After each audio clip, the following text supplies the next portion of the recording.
right? So you got Nebraska, Alabama, Rhode Island.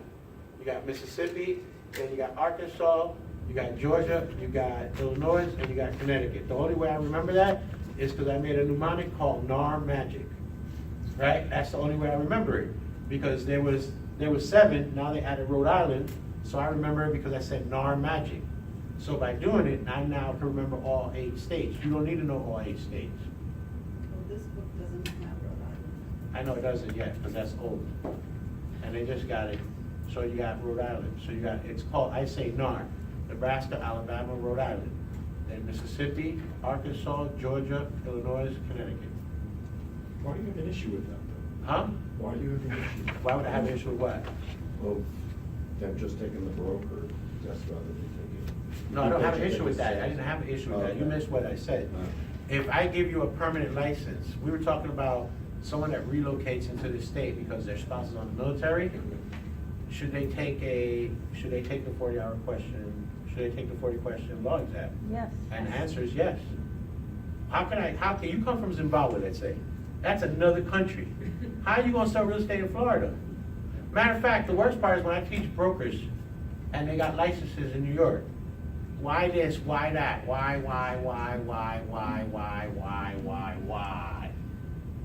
You don't like it, don't get a license. Right? But they gotta learn the Florida law, because when we do stuff here in Florida, it's different than it is in every other state.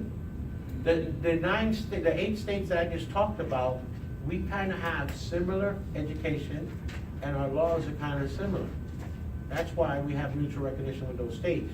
But my argument is that even with the states that we have mutual recognition, don't we make them take a law exam? And the answer is yes. So where we're heading is, they have quasi-legislative power, but no one oversees them. So they can actually implement rules that no one's actually challenged. And that's a bit problematic. Can someone challenge You them? can challenge it, and you can bring it to their attention. Right? Like I plan on writing a letter about that same scenario. I'm gonna say, I disagree, and I think this is what needs to happen, they need to amend it. Right? Because the argument is, I don't care if you got a broker's license in Canada. You relocated here because your husband or wife is a general in the military. Okay, that's fine, we'll give you the same license. I don't care that you don't have to take a course, but I do care that you can be able to pass the what? Florida law. So just to clarify, on the military, if they're a military spouse, they just take the law test? Right now, they gotta take anything. Or they don't take any They tests? don't take anything, bro. Okay. If you read your book carefully, you gotta take anything. If you relocate here to this state, you don't have to take anything, as long as your spouse is what, in the military. And they give you the same license you have. But now instead of it being temporary. Now it's permanent. So instead of being before a 6-month temporary license, now it's just a permanent license. No test, no nothing. Okay? Then they have quasi-judicial power. Can they throw you in jail? No. But can they give you a $5,000 fine? Oh, yeah. Can they suspend your license for 10 years? Yes. Can they revoke your license? Yes. Can they deny an application? Sure they can. Right? So they have that type of power. Look at what they can do. They can reprimand you, they can fine you, place you on probation, suspension, revocation, and license denial. The worst part is that these people don't even have a legal background. Okay. These are administrative laws. Florida Statute 475, real estate license law, usually overseen by FRED. Florida Statute 455, regulation of the profession, DBEPR. Florida Administrative Code 61J2, Florida Real Estate Commission rules. And then you have DBEPR rules, okay? You break any of these laws. You break any of these laws, FREC and DBEPR can't personally put you in jail, but they can refer it to what? Law enforcement. And law enforcement can do what? Then prosecute you and have you thrown in jail. You have to know this by heart, Florida Statute 475. And you probably need to read this. Not for your exam, but brokers, y'all gonna have to read these. You're gonna run a broker shop, you're gonna have to read Florida Statute 475, and you have to read 61J2.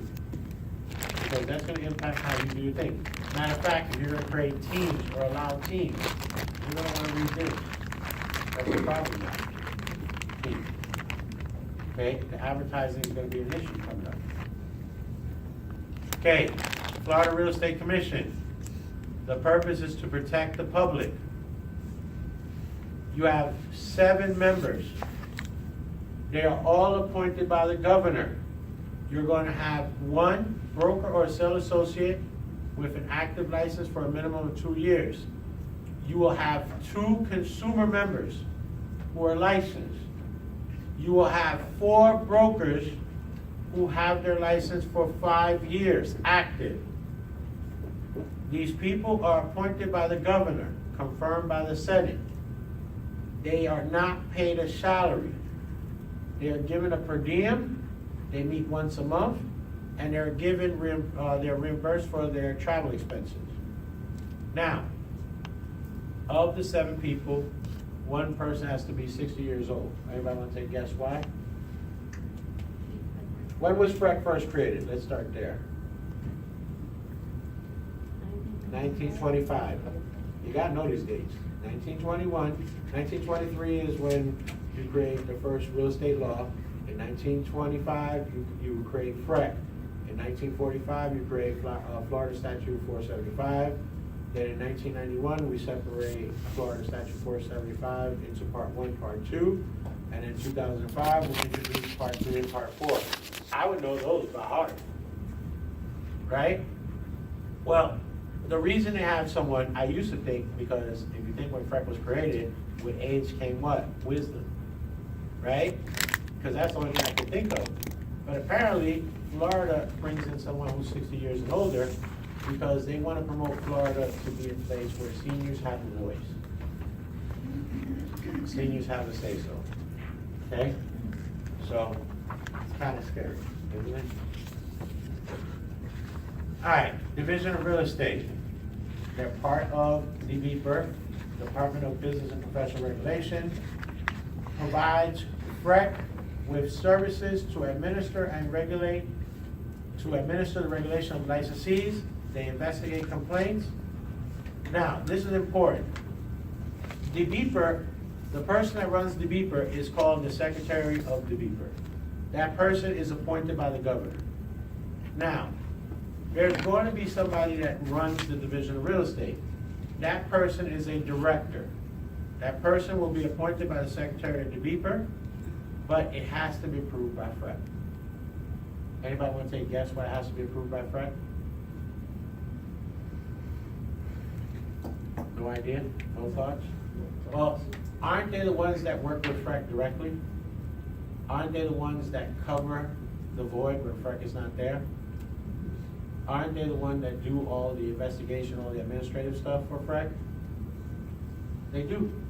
That's why FREC has a say-so. Remember, FREC is a part-time job. They meet once a month.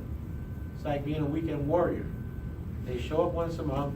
They hear cases. There's usually 400 people in the room.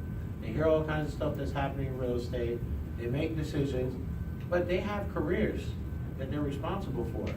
So the DRE is the one that actually does all the legwork. So that's why FREC has a say on who gets appointed.